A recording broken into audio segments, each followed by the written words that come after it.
All right, we are live. Yeah, we're live. Good morning, good afternoon, good evening, everyone. This is the Energy Realities podcast with David Blackman, Tammy Nemeth, Stu Turley, and me, Irina Slav. And today we're discussing the challenges to net zero. There isn't a shortage of those, and it seems like they're multiplying by the day.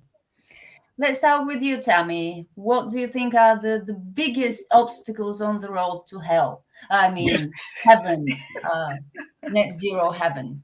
Sorry. Oh, there's so many. It's hard to choose. I think the biggest one, and maybe it hasn't got as much play in the United States as it has over here in Europe. I think it's the reaction of the people. And if you look at what's happening with the farmer protests that are ongoing, and I guess Emmanuel Macron showed up at a French agricultural show, and the farmers were all chanting against him. And he's like, "Oh, it's okay. I'm looking out for you. We're going to do maybe a minimum price for agricultural goods and all this kind of thing."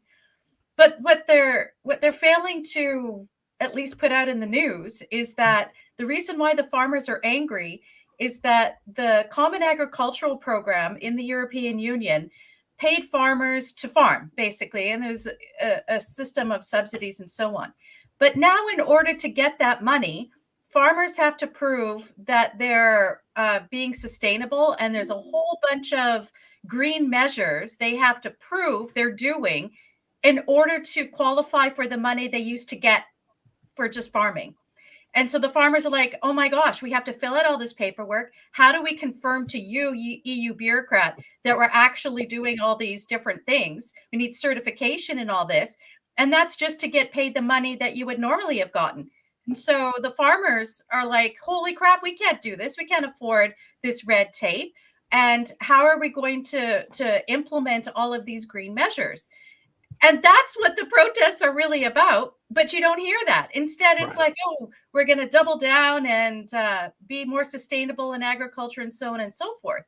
And so I think once people start to wake up that these policies will reduce the food supply, it'll make your groceries more expensive, it'll make fuel more expensive, which makes everything more expensive, then people will get upset.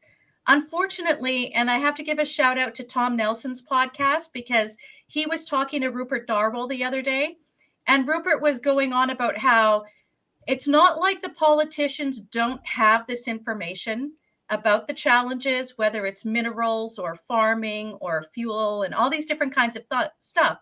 They're just choosing not to listen. They're choosing not to pay it. To me, the biggest challenge, because it's a road to disaster for people because the cost of living goes crazy. Why would Yeah. they make a conscious choice to not listen, to not take into account these considerations? David, what do Well, you think? because they're being rewarded for doing so in one way or another, some form or fashion, in Graft, ways that, yeah. corruption. Well, in the U.S. Congress, it's via insider trading information. That's quite obvious. A big racket in the U.S. Congress. And you get promised board seats, very lucrative positions on corporate boards when you leave the Congress if you do certain things and vote a certain way. And it's all about making money and setting themselves up for an easy retirement after they've served 3 or 4 terms. It's why you see now, 20 years ago, the U.S. Congress, people held on to seats in the House of Representatives for as long as they could. They never wanted to leave. You wanted to get to at least 10 terms and 20 years in Congress so that you would retire for full retirement benefits, congressional retirement benefits. Today, congressional retirement benefits are chicken feed compared to what these people can make with insider trading deals, lucrative real estate propositions that come their way for voting a certain way on certain issues.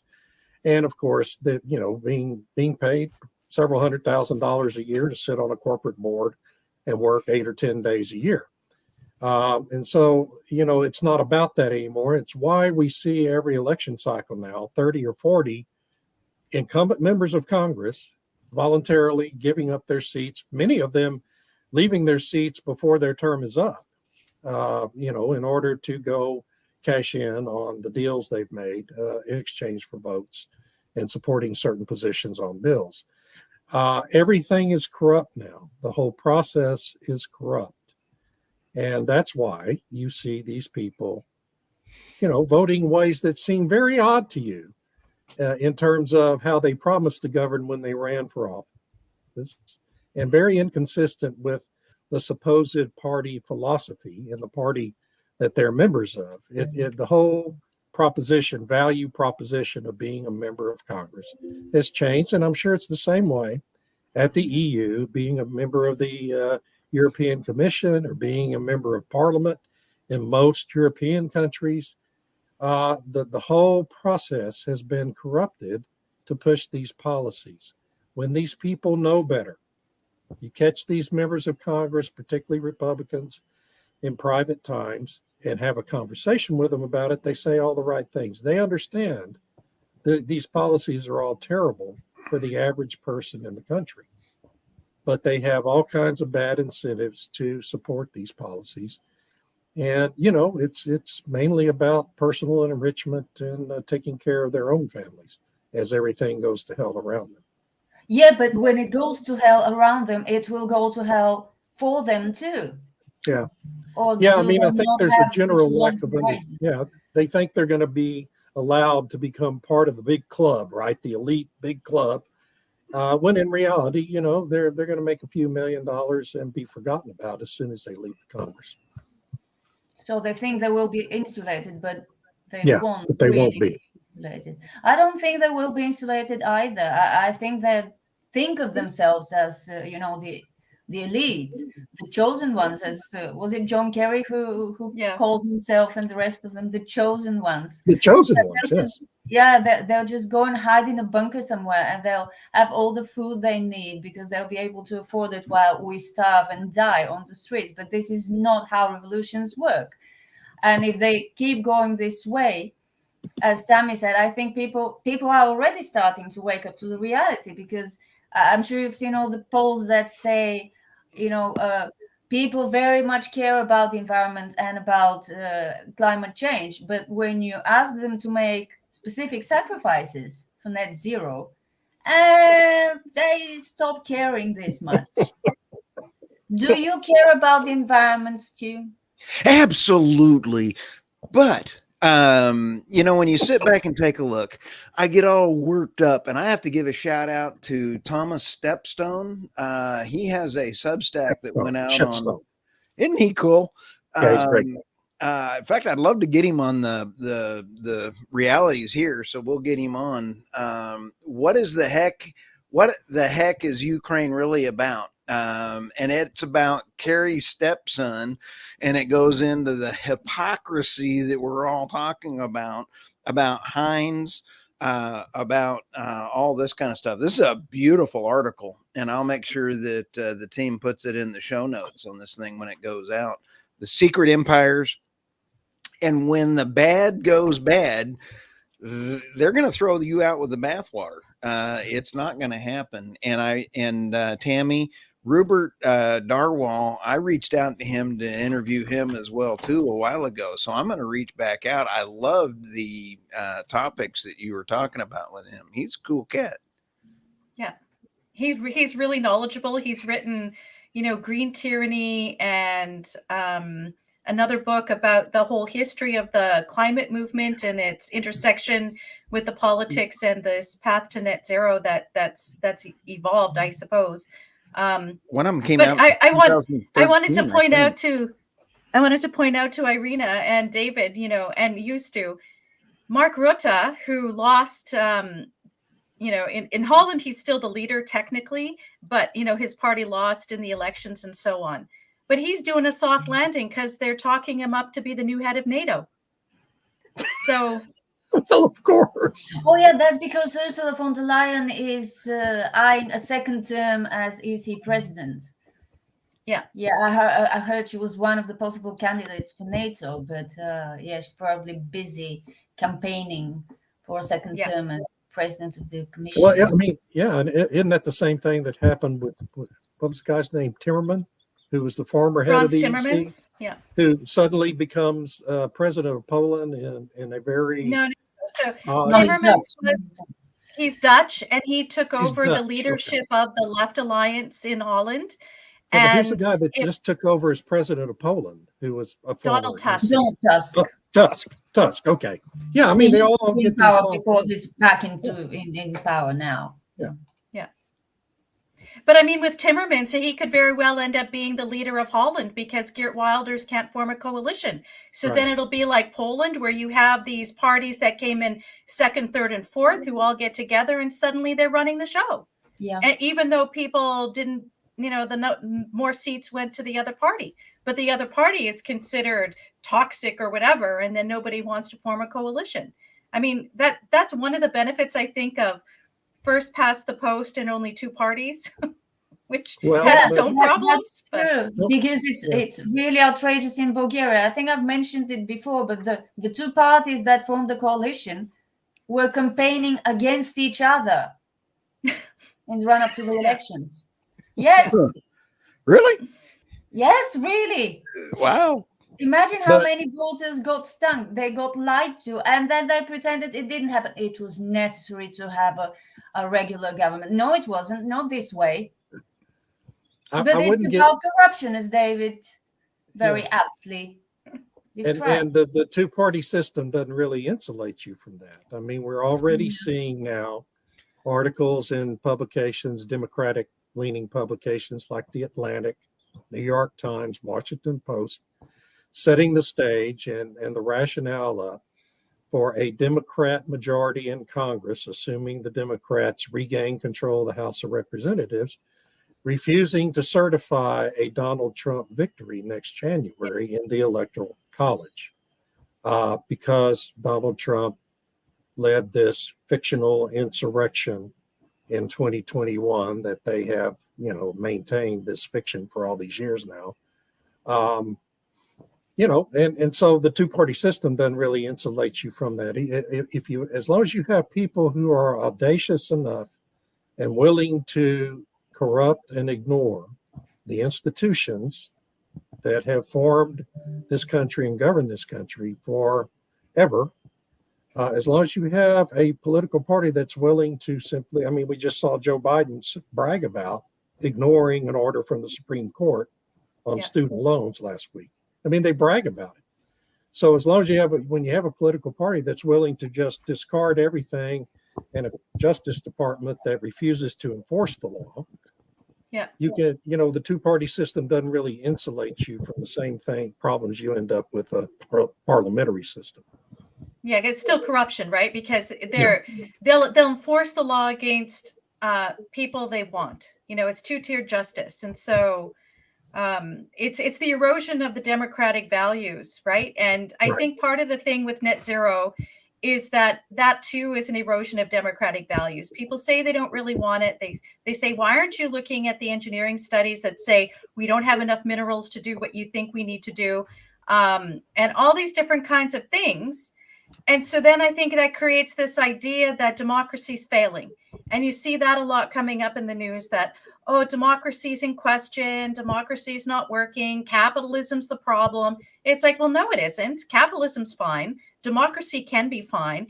It's the people that are running the show who are choosing not to be democratic and choosing not to follow this so-called capitalist system we're supposed to be under, but haven't really been for ages. So Yeah, But, I and mean- they're ignoring all these challenges. They're ignoring all the problems.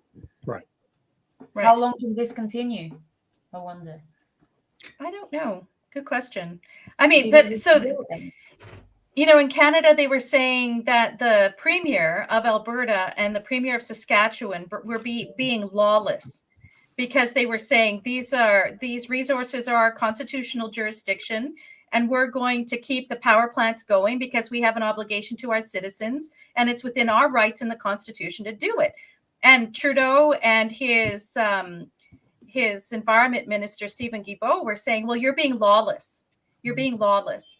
and then you have the case that you're talking about, David, where here you have the left being completely lawless and bragging about it, right? Right. And So I find Yeah. it interesting that they accused Donald Trump of having incited an insurrection. But isn't it an insurrection to not certify the results of a duly elected candidate? Of course it is. Yeah. But I mean, they engage in projection like that all the time where they, Yeah. they're being accused of acting in a certain way, and they accuse their opponents of being the ones who are really doing it in order to deflect attention from their own malpractice. And when you own 98% of the news media, you can get away with that, which is the case with the Democrats in the United States. I assume it's probably that way with Trudeau's party in Canada as well. Well, they pay the media. They Right. support it. Yeah, they actually fund the media, which Congress wanted to do through the IRA, and luckily that language got stripped out of the IRA. But Or they just It was get at the financed last by the same people as the media. right, Yeah. And it's basically they're making it official that there's a double standard. It's one standard for us because we're the good guys, and there's another standard for the bad guys. And the bad guys are the ones we say are the bad guys.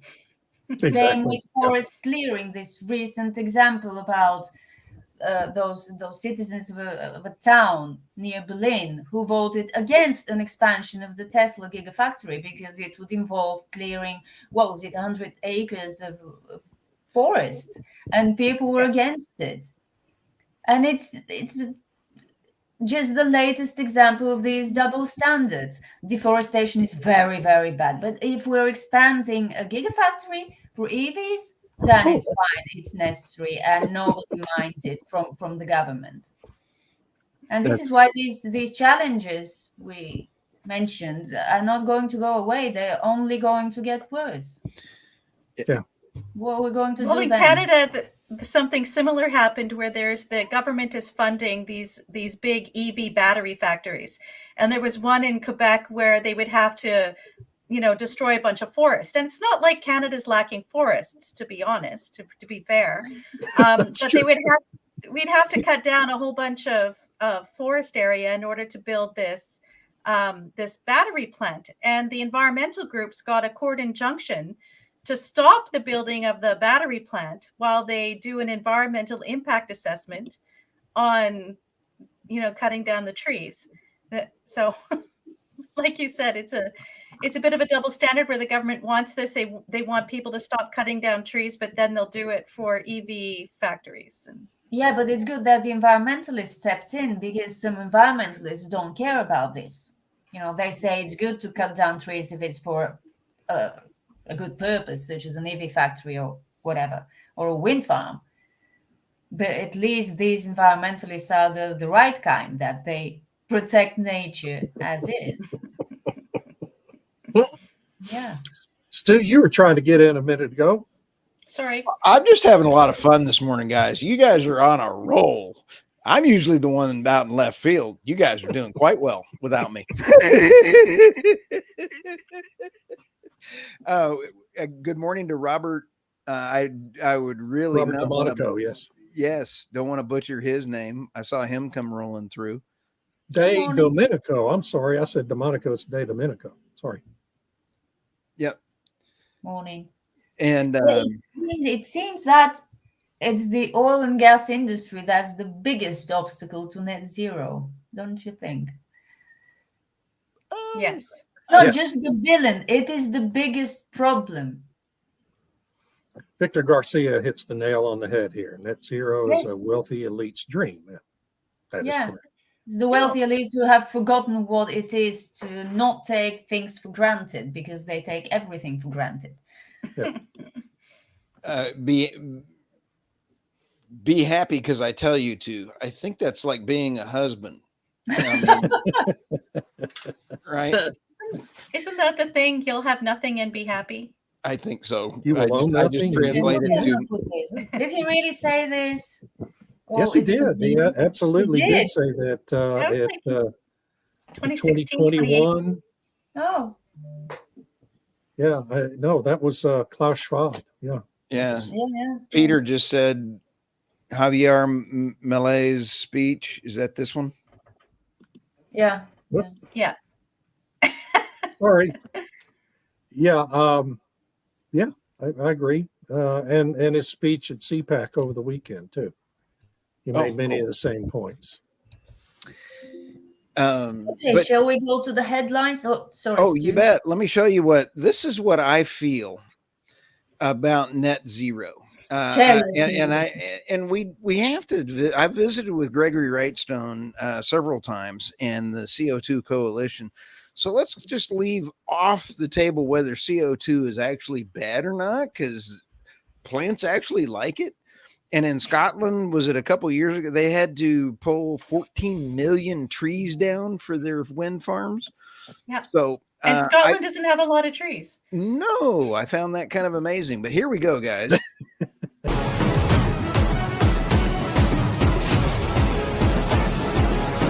This is the road to net zero. Today, only on the Energy Realities podcast. I wonder what the carbon footprint of that It's probably a sabotage from the oil industry. I'm sure it is. Yeah. No, I mean, wind turbines are flawless. They never catch fire on themselves. Or somebody forgot to oil them because they weren't using because oil's bad. Products. This is the Biden administration calling for Irina Slav. They need a new press secretary, and they want to interview you. Oh, come on. Oh. Maybe it was a kamikaze bird. A bird strike. Yeah. A climate denier bird. Yeah, Probably. for sure. Okay, so are we doing the stories now? Yeah, let's. Okay, who's the first victim? Okay, so these are my stories. And the first one is AXA investment managers are going to vote against companies that lobby against climate goals. And I found this really interesting because basically if a company says, okay, you know what, we have a net zero plan. We're planning for 2050. And this is our process for getting there. But then the government changes the goalposts and says, no, we want you to do it till 2035. If the company then lobbies the government to say, but we have this other plan for 2050, and you said that was the original goal, so we would like to continue moving towards 2050, AXA would vote against them because that would be considered lobbying against climate goals. And the way it's worded, it's very vague, so that you get the power of these institutional investors to be telling companies you cannot lobby for your best interests and the interests of your shareholders if it goes against whatever arbitrary climate goals are being set by governments. So that is extremely problematic. And one of the things in Canada is that there's actually a bill before the Canadian Senate. It was introduced by a very radical senator, and it seeks to put that into law that will basically ban companies from lobbying against any climate goals. And if a company is found to be lobbying against it, there would be fines, and you couldn't have board members who lobby and this kind of thing. So, I mean, it's really terrible. And then the second headline there says Environment Canada is seeking climate altering technology that blocks the sun. And so Environment Canada has actually cut down the number of weather stations that they fund in Canada. So they've closed weather stations down. They've cut the funding for weather stations, but now they're investing in research to put chemicals in the sky to block the sun. And go wrong. I just what could go wrong, right? Yeah. Nothing. So it's, for one, if they're mad about CO2, they're mad about methane, both of which are naturally occurring and actually help trees grow and plants grow and so on and so forth. But now they want to fund research into putting other particles into the sky that could potentially be devastating. So, but those would be good particles because the goal is noble. We'll have this the double standards. Yeah. Irina, I still think you would make a much better press secretary for the president of the United States than what we have. Well done. Way to say it. Great job. Yep. Good job. Still, the neighbors a 10-year-old grandson will make a better press secretary than the person currently in this position. Honestly, this is. I'm so sorry for you guys. I'm so sorry this is happening in your country. Honestly. I didn't vote for her. Yeah, well, but she's still a government employee, of your federal paying for government.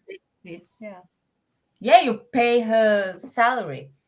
Repeatedly. Very thoughts. Yeah. All right. Who's next? Who's up next? Oh, wait, that was a good point.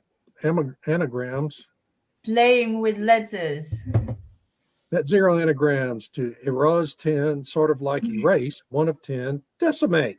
And it's followed by decimation was Roman military punishment practice of killing every 10th soldier. Yeah. Well, it's a good thing there's only 4 of us today. We don't we don't qualify yet, right? Yeah, we don't qualify. Oh my goodness, that's hilarious. Thank you, Robert. Great These job, are Robert. mine. All right, Irina's turn. Okay, EV charging. Void has drivers trying new routes to power up. This comes from the UK, where there are not enough public chargers and not enough people owning EVs living in their own houses where they could charge their EVs. So there's a whole new business booming in the UK. People renting their chargers, their house chargers, to other people in the area, I presume. There's also something called mobile charging, which wasn't elaborated on, so I have no idea how this works. Oh, that's a diesel generator waiting to happen. Is what that sounds like. I didn't think about that Yeah. because they're calling it mobile. Yeah, I thought somehow, via Wi-Fi. I don't know, but Solar panel. These My are goodness. these platforms, online platforms, emerging where you could get connected with a charger owner, so you can, drive past their house and charge your car. I'm not sure how it works because the article also mentions that home chargers don't really charge very quickly. So if you're doing this, you'll have to leave your car for the whole day, or maybe the night. I don't know how this works, but people are finding ways. People really want their EVs, and they're finding ways to charge them in the absence of sufficient public charging capacity available. And Yeah, that's it sounds like we need a Tinder app for chargers, right? That's People exactly can how date it a charger, sounded. right? Yes, I was Yeah. thinking about the name of the thing, the dating app for chargers. Yeah. Meanwhile, across the channel, the EU industry calls for green shift help to rival China and the US. And Sorry, Irina, I didn't mean to interrupt, but watch this. This is an there's EV. mobile charging. Yeah, this is an There you go. EV bus charger on diesel. Of course. Well, it's mobile. It is Well, it is mobile. mobile. Yes, it's mobile. Sorry, All I right. didn't mean to. Cool. Let me remove it here. My Sorry. Yeah, well, keep it simple when we can make it as complicated as possible. Yeah, so the European businesses are calling on Brussels to do an European industry deal or something. But they're basically asking for more money. Of They course. want more money, they want cheap energy, and they want more climate change targets. I'm not sure how all these work together, but they're really insisting that they want cheap energy. And I laughed. I admit I laughed when I read this because we want cheap energy. Give us cheap energy. How? Yeah. How? Exactly. I mean, the European Union has done its best to give them cheap energy, all this wind, all this solar capacity, and still they're not happy and they want their energy even cheaper. And they want more money and less bureaucracy. Right. Can you imagine? And protection from Chinese competition. and protection and more subsidies. Yeah. To be able to compete better with US and Chinese products because of all those subsidies that the US and China are giving out to companies, and the EU is not. Am I mad, or is the EU giving out plenty of money in the form of all sorts of subsidies, and still it's But not it'll enough? never be enough. Not It'll enough. never be It'll enough. never be It'll never enough. be enough. They will always come back for more. And when the companies start going bankrupt, they will come back in for bailouts on top of the subsidies. Yeah, because it's not their fault. It's not the company's fault. Right. Yeah. Energy is really, really very expensive. And this makes products and services non-competitive. Irina, do you think with the things that are going on, we have Ford, you have Mercedes-Benz, you have all these others that are now canceling their EV plans and starting to follow in Toyota? Toyota's got the hybrid model that they're really rolling. Yeah. I've been a big Toyota hybrid fan. Let's support, hey, I'm all in on 60 miles per gallon on gas, but not having to stop by a charger. But do you think with Mercedes-Benz backpedaling and Ford backpedaling, those are the two biggies that are saying that they're having to really cut out of EVs?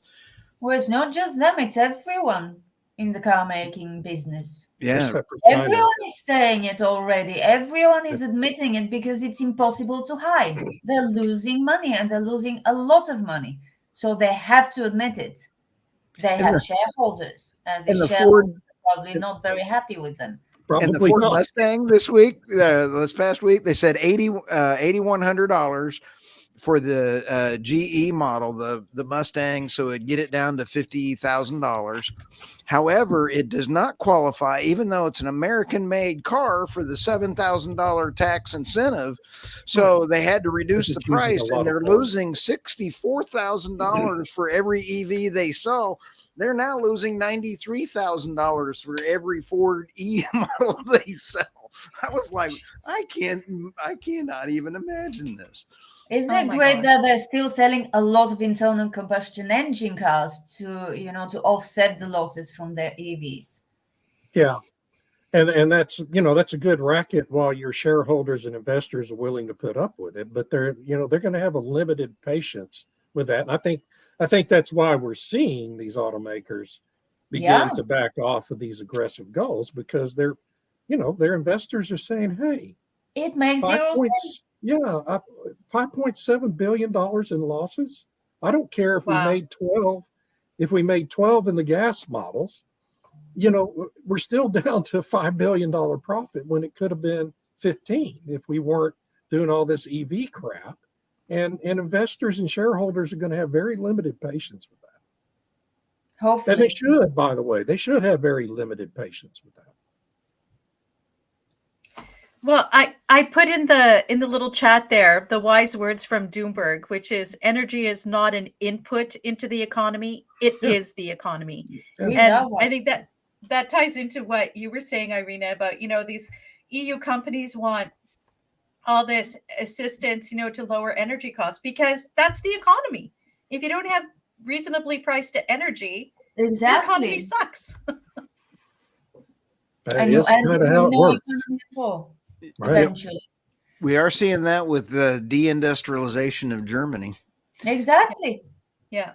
Rivian will go bankrupt, Robert. You're right about that. They're on the verge. Yeah. Fisker will go back. Every pure play EV company making cars in the United States will be bankrupt by the end of next year.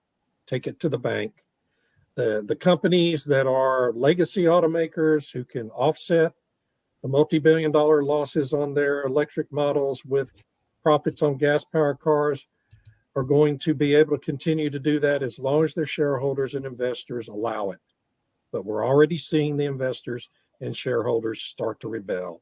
And so this whole EV thing, other than Tesla, is going to have a complete retrenchment in the United States over the next 2 years. And in the meantime,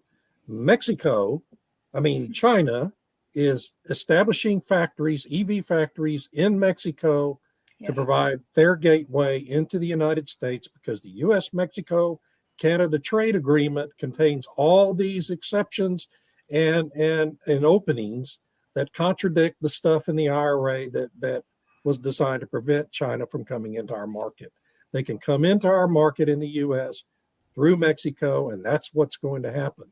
And so as these EV companies are going bankrupt and out of business, cheap Chinese EVs are going to start pouring into the United States, just as they're pouring into Europe right now. Yeah. But there still won't be enough chargers, so There won't demand, be enough. demand won't boom. Why? I'm perfectly serious. If you don't have the You're right about infrastructure, that. they'll run into the same problems that current EV hopefuls are running into, Yep. with the only advantage of price. Yeah. Robert had another good comment. Whatever coffee, Robert, you're on, I'd love to have some. The EV business. Oops, I'm sorry, Sorry. Stu. We were trying Sorry. to do it at the same time there. EV business like buying eggs at a dime a piece, selling them for a nickel, and expecting to make up the difference in volume. basically. Yep, Yeah. that's it. Precisely. Great business model. Whatever coffee, Robert, you're on, I want some. Must be Black Rifle. I think so. He's actually smart. All right. Who's Okay. next? Next That would victim? be you or me. Oh, it's me. Uh, Oh, the- boy. Oh, my the God. I love bunny. these. The bunny. The The bunny. bunnies. Oh, my God. Hopefully many of you viewers got to read the op-ed in the Washington Post written by a guy who, I swear to God, I kid you not, his job title is, what is it? Climate advice columnist. Okay. He is the Dear Oh, my God. Abby of the climate movement. Okay. His job is to give you advice, personal advice on how to control your carbon footprint. And this week's advice was to get rid of your dogs and cats. I guess you just put them to sleep or whatever, because their carbon footprint's too big, because they are carnivores. They eat a lot of meat, and that's bad. Eating meat is bad. I'm sure this guy's a vegan himself. And you're going to replace your dog with a damn rabbit. Okay. Because rabbits are vegetarians. I swear to God. That's what you just can't make this stuff up. It's the greatest thing I ever read, and the worst thing I ever read at the same time, because he's dead serious. I mean, this guy lives for this kind of stuff. Okay. And so you're gonna replace Fido with Mr. Squeezy the bunny, who doesn't do anything except sit around eating hay and leftover And be scared lettuce all the time. and pooping Play pellets. with all it. over the floor. Yeah. I mean, he said that one of the good things about a rabbit, though, is they will use a litter box. So you'll have that going for you. You get to repurpose your cat's litter box for your rabbit. So, you save money there, and you save carbon, and they probably don't toot as much. So there's not as much methane because they're not eating meat. And here's the thing about this. Okay. We laugh, we joke about this stuff. That story did not materialize in this climate advice columnist's little tiny brain. Okay. That story was handed to him by some activist group who got the idea from the sessions, literal sessions that were held at COP28 and the WEF conference in Davos this past year. Okay. This is serious stuff. There's going to be a movement to pass laws in the coming years. Your governments are going to attempt to pass laws denying you the right to have a pet dog or cat because of their carbon footprint. And you may laugh about this and say I'm a conspiracy theorist, but I will guarantee you, check back in with me in 5 years and tell me that some member of your state legislature or member of Congress or member of Parliament in Canada or one of the European countries, check in with me 5 years from now and tell me this hasn't happened, because it's going to happen. This is a very highly organized effort. So just chuckle about this and forget about it. David, It's a I big- I don't know that we don't need a rabbit. Yes. we better Oh, leave them yeah. here and This carry is on the on foot. rabbit video. Dismount. This is what Irina loves. Tammy. Okay. Yeah. Now this is too long, but And we're then- gonna zip in here. What? It's a bunny. There he is. Where? There's Mr. Funky. What, behind the rabbit? Right. Okay, I'm gonna Just speed leap forward about. just for time. Ah! Well, it's always a... Yeah, you don't mess with bunny. Sorry. I want me a bunny. Okay, I gotta have me a bunny. Though. If they're gonna take my guard dog away, gotta have me a bunny. Sorry.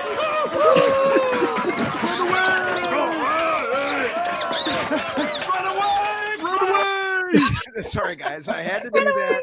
I'm But sorry. I agree with David. It is serious, and It it is, probably yes. will happen in one form or another. Maybe they'll make us pay taxes for cats and dogs, carbon taxes, and it goes with the activist push to discourage people from having children because children have a massive carbon footprint too. Right. Exactly. Especially when you got to Yeah. change them. That's a heck of a footprint. Yeah, and that's a a big part of the rationale, but behind the Malthusian part of the climate alarmist movement. You want to reduce the population because of their climate footprint or carbon Yeah, footprint.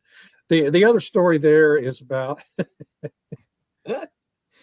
this was another piece that was written, I think it was in Politico, and the writer is incredulous, that in states where the Democratic Party has succeeded in pushing its climate action regulations into effect, utility bills have skyrocketed. And the writer was genuinely perplexed, okay? Because, wind and solar are cheap.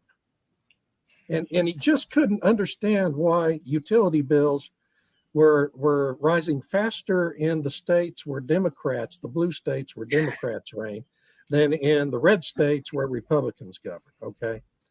And haven't adopted these policies, at least not as rapidly as the Democrats have.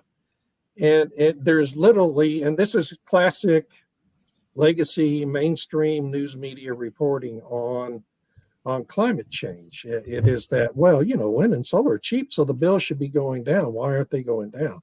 There's zero understanding that when you overload your grid with all this wind and solar, you have all these opportunity costs that are lost, and you're having to essentially fund two separate grids because you're funding the weather dependent grid that doesn't work, and it particularly doesn't work during times of severe weather events. And you have to have this second grid that you're also paying for that actually keeps the lights on and your heaters running, in the middle of a big polar vortex or whatever we're calling those things now. So anyway, that one just cracked me up. It's a classic piece in our legacy media that shows zero understanding of what's really happening on our power grids. Well, David, interestingly, in Canada, because they're really pushing heat pumps, and of course, heat pumps don't work when it's cold. And so the solution is that you have to have two heating systems. You have to have the heat pump and then a backup, which is what they want to do with the grid. You want wind and solar, but you have to have an equivalent system ready to go when it's not working. So, which of course doubles the cost, if not more. And then people wonder, why is energy so expensive? The great Meredith Angwin's book, Shorting the Grid, the formulas come out to 180% times instead of a 20% increase in additional requirements for downtime or emergencies. 20%, we can understand that. Got to have 180% when you add that. So shout out to Meredith Angwin, one of my heroes. Oh, sorry. Okay, I'm done. Your turn, Stu. All right.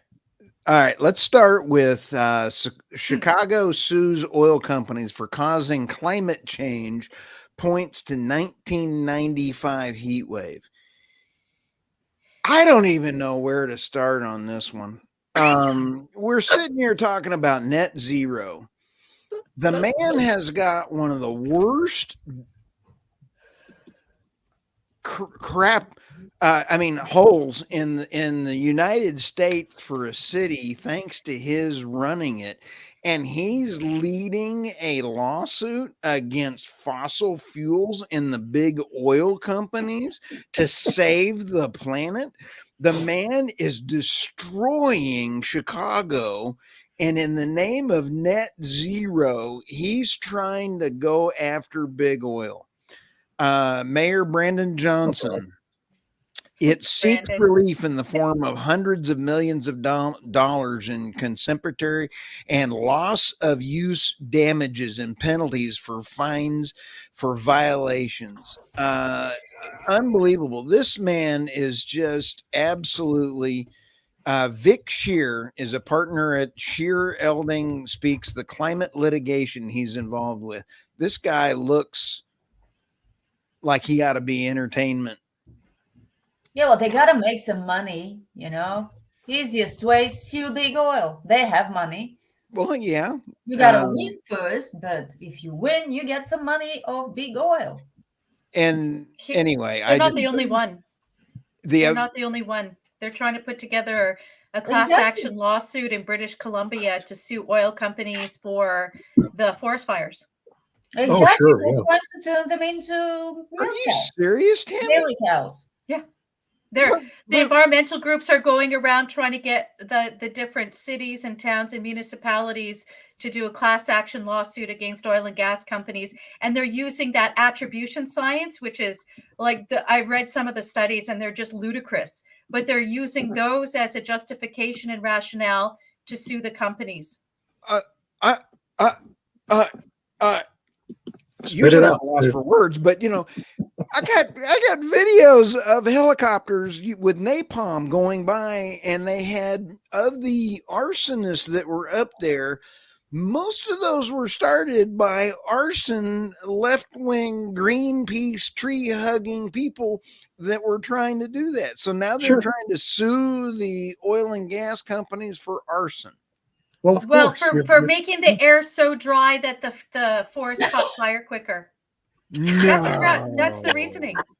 It's drying out the air. It's dry, that therefore dries out the forest and makes it easier to start on fire. Irina, I think you're off the hook. I think we got to get a hold of that legal department. They're our new spokesperson for the U.S. press secretary. I'm surprised Chicago doesn't go back and sue Standard Oil for the Great Chicago Fire. Oh, wow. If that happens, everybody here heard it here first. That's a great idea, Tammy.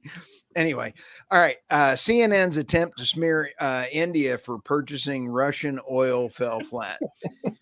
This one really doesn't have anything to do with net zero. I just put it in there because I was like, this is absolutely the Indian prime minister was absolutely dead on right. And he said, basically, we're doing the best thing we can for our country. Have a great day. And CNN was just absolutely ludicrous.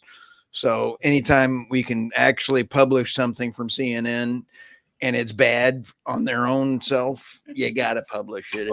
I'm sorry. They're that bad. They thought it was a good story. And they're like, no, you're an idiot. You just published that you're an idiot. So anyway, that's it for me. But you know that is part of net zero, though, because the West has been pushing India to invest in solar and wind and all this other crap. And Robert Bryce, in his previous documentary, went to some of these places in India where the environmentalists did this big thing where they had some solar panels and wow, they got to charge their phone for 10 minutes or something like that before it was all gone. And then the people rioted and said, we want to be connected up to the grid where it's reliable from coal. And there were all these riots going on in the Indian countryside.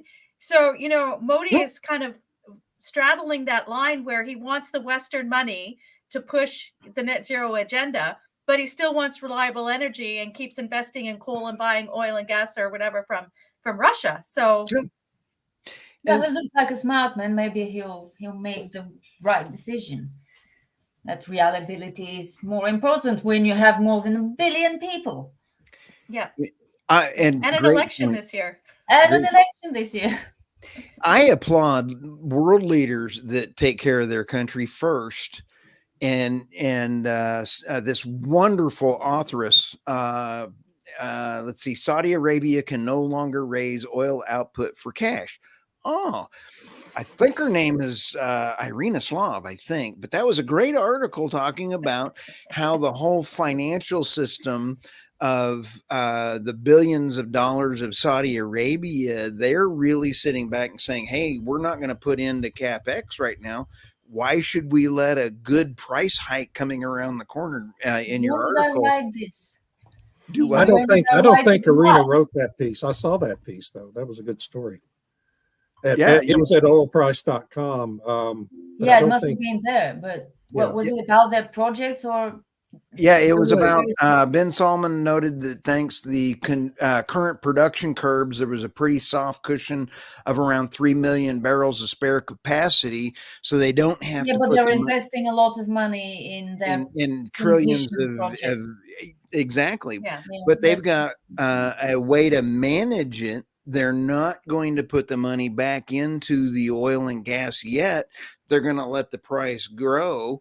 Their reserves are going to grow in value. They don't really have a choice. If they want to continue with these projects, they need higher prices. So Right. they will Yeah. just withhold production. Okay, well, Yeah. does anyone have any closing remarks? Yes. Yes. Before we go, I just want to give everybody a heads up that next Monday morning we will be joined by the great Robert Bryce. Yes. And Yes. we will get his views on what's going on with the energy transition right now. Talk about his new wonderful documentary. You need to go watch this. It's free on YouTube. It's called Juice: Power, Politics, and the Grid. And it is one of the best documentaries about energy that has ever been created. And I'm not exaggerating when I say that. I don't give praise lightly. And it's No, you really a don't. fantastic product that everyone needs to watch. So we're really looking forward to having Robert with us next Monday. Yes, we are. It's going That'll to be a blast. fantastic. Well, Irina, great job. Oh, Yes, great job today, Arena. Trying to keep Dramatic us in improvement line. over last week. I mean, Tammy is so mean. Come on. Holy smokes. So we've got Robert Bryce next week. Yay! I love Robert. something to definitely look forward to. Okay, Yes. well, have a great week then, everyone. See you Great guys day, later. great Thank week. you, And everybody. Thanks for all the you too. comments. Bye, everybody.